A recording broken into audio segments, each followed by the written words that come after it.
توجہ، ماہ رمضان المبارک آنے والا ہے، عبادتوں کا مہینہ آنے والا ہے، معاصات کا مہینہ آنے والا ہے، جس کا پہلا عشرہ رحمت ہے، جس کا دوسرا عشرہ مغفرت ہے، جس کا تیسرا عشرہ جہنم سے آزادی ہے۔ آپ کیا سمجھتے ہیں رمضان المبارک کو؟ رمضان شریف میں اپنی زبان میں کہوں ہول سیل میں مغفرت ہوتی ہے، ہول سیل میں بخشش ہوتی ہے، یعنی کہ اتنی بڑی تعداد میں مغفرت ہوتی ہے کہ کوئی مومن بچتا نہیں ہے۔ السلام علیکم ورحمۃ اللہ وبرکاتہ۔ وہ سوے لالہ زار پھرتے ہیں، تیرے دن اے بہار پھرتے ہیں، جو تیرے در سے یار پھرتے ہیں، در بدر یوں ہی خوار پھرتے ہیں۔ اس گلی کا گدا ہوں میں جس میں مانگتے تاجدار پھرتے ہیں۔ پھول کیا دیکھو میری آنکھوں میں، دشت طیبہ کے خار پھرتے ہیں۔ جان ہے جان کیا نظر آئے، کیوں عدو گرد غار پھرتے ہیں۔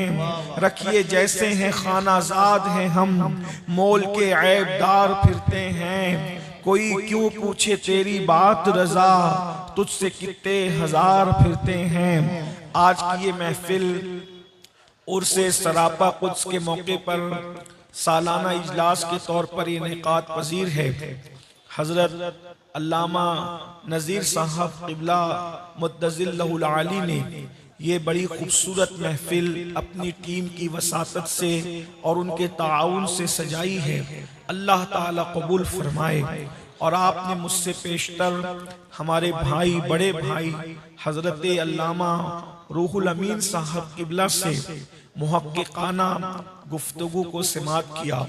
اللہ کرے اسی طرح کی بامقصد گفتگو ہمارے جلسوں میں ہوتی رہے تو انشاءاللہ تبارک و تعالی ہماری قوم کا نقشہ بہت تیزی کے ساتھ بدلے گا۔ انہوں نے بہت آسانی کے ساتھ آپ کو ہنستے ہنساتے سائنس اور سنت کو بہت خوبصورت لب و لہجے میں پیش کیا۔ اللہ تبارک و تعالی مزید انہیں زور بیان عطا فرمائے اور ہماری جماعت میں اللہ تبارک و تعالی ان کے امثال پیدا فرمائے۔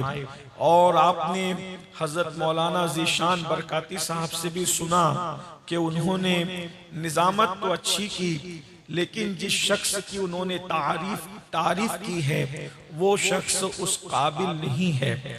اللہ تبارک و تعالیٰ ان کے حسن ظن کی لاج رکھے اور اللہ تبارک و تعالیٰ ان کے گمان پر مجھے پورا اترنے کی توفیق عطا فرمائے۔ اور ہمارے بعد ایک گفتگو اور ہے، حضرت علامہ صدیق حسن صاحب مدظل لہ العالی سے آپ ان کی گفتگو کو سنیں گے۔ یقیناً علامہ روح الامین صاحب اور علامہ صدیق صاحب ان دو بڑی شخصیتوں کے درمیان میری حیثیت اور میری گفتگو کی حیثیت بالکل ایسے ہی ہے کہ جیسے کوئی سونار سونے کی زنجیر اور چین بناتا ہے تو دو کڑیوں کو، سونے کی کڑیوں کو جوڑنے کے لیے پیتل کے تار کو استعمال کر کے اس کو باندھ دیتا ہے تو زنجیر بنتی ہے، تو سونے کی دو کڑیوں کو پیتل کا تار جوڑتا ہے۔ تو ان دونوں کی گفتگو کے درمیان میری گفتگو کی حیثیت ایک پیتل کے معمولی سی تار کی حیثیت سے ہے۔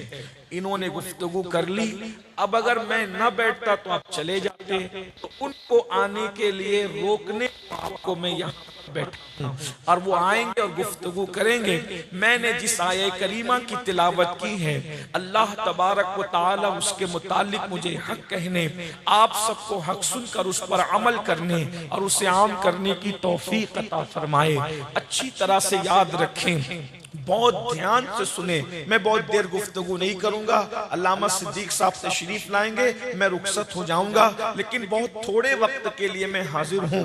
آپ توجہ فرمائیں، دھیان فرمائیں، اللہ تبارک و تعالیٰ نے بے شمار نعمتیں عطا فرمائی ہے اور اس کی کسی نعمت کا جواب نہیں ہے، اس کی ہر نعمت بے مثال ہے۔ اگر آپ دیکھتے ہیں نسیم سحر کو، نسیم سحر یہ وہ عظیم نعمت ہے جو اللہ اکبر انسان کی صحت کے لیے بے پناہ ضروری ہے۔ شفق کا جمال ہو، افق کی سرخی ہو، بادلوں کا سائبان ہو، زمین کا سبزہ زار ہو، اسی طریقے سے باغ ہو، بہار ہو، ہر نعمت بے مثال ہے۔ آنکھیں اس نے عطا کی ہے، کان اس نے عطا کیا ہے، زبان اس نے عطا کیا ہے۔ اللہ رب العزت نے اچھے ذائقے کے لیے جو ہے منہ کے اندر لعاب عطا کیا ہے، اسی طریقے سے چلنے کے لیے پیر عطا کیا ہے، پکڑنے کے لیے ہاتھ عطا کیا ہے۔ ہر نعمت بے مثال ہے، مگر یاد رکھنا سب سے بڑی نعمت کیا ہے؟ اللہ اکبر۔ مصطفیٰ جان رحمت صلی اللہ علیہ وآلہ وسلم کے صدقے میں جو سب سے بڑی نعمت ملے گی اسے مغفرت کہتے ہیں۔ اور یاد رکھنا مغفرت وہ نعمت ہے جو ہر کسی کے نصیب میں نہیں ہے۔ اس وقت تو پوری دنیا کے اندر 250 کروڑ لوگ کلمہ پڑھتے ہیں، یا 200 کروڑ کی تعداد بھی ہو سکتی ہے، مگر کون جنتی ہے اس کا حتمی طور پر کوئی فیصلہ نہیں کر سکتا۔ کون جہنمی ہے اس کا حتمی طور پر کوئی فیصلہ نہیں کر سکتا۔ ایک بات یاد رکھنا، برا نہیں ماننا، اس میں بہت سے ایسے بھی ہوں گے جو زمین پہ بیٹھے ہیں وہ بخشے جائیں گے، اس میں بہت سے ایسے بھی ہوں گے جو منبر پہ بیٹھے وہ بخشے نہ جائیں، اس لیے کہ بخشش بخشش ہے، مغفرت مغفرت ہے۔ قرآن کہتا ہے فَيَغْفِرُ مَن يَشَاءُ، جس کو چاہیں گے بخشیں گے، اور کہا جاتا ہے وَيُعَذِّبُ مَن يَشَاءُ، جس کو چاہیں گے عذاب دیں گے۔ یاد رکھنا میرے بھائیوں، اگر چاہا جائے گا تو نبی کے بیٹے کو بھی جہنم میں ڈالا جائے گا، اور اگر چاہا جائے گا تو اصحاب کہف کی دہلیز پہ بیٹھنے والے کتے کو بھی جنت عطا کی جائے گی۔ اس لیے یاد رکھو اللہ نے روزی کا اعلان، روزی کا وعدہ سب کے لیے کیا ہے۔ دوستوں کو بھی روزی دیں گے، دشمن کو بھی دیں گے، اللہ اکبر، باغی کو بھی دیں گے، وفادار کو بھی دیں گے، ابو بکر کو بھی دیں گے، ابو جہل کو بھی دیں گے، فرعون کو بھی دیں گے، موسیٰ کو بھی دیں گے، ابراہیم کو بھی دیں گے، نمرود کو بھی دیں گے۔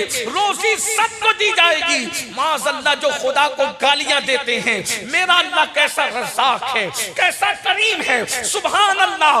جو خدا کو گالیاں دیتے ہیں، جو خدا کے وجود کو نہیں مانتے، اللہ انہیں بھی روزی عطا کرتا ہے۔ میں تو یہاں سوچتا ہوں یا اللہ جب تجھ سے ملاقات ہوگی تو کیسا مزہ آئے گا، جب تو نے محمد الرسول اللہ جیسے کریم کو پیدا کیا ہے، تیرا پیدا کیا ہوا کریم ایسا ہے تو پیدا کرنے والے تیرے کرم کا عالم کیا ہوگا۔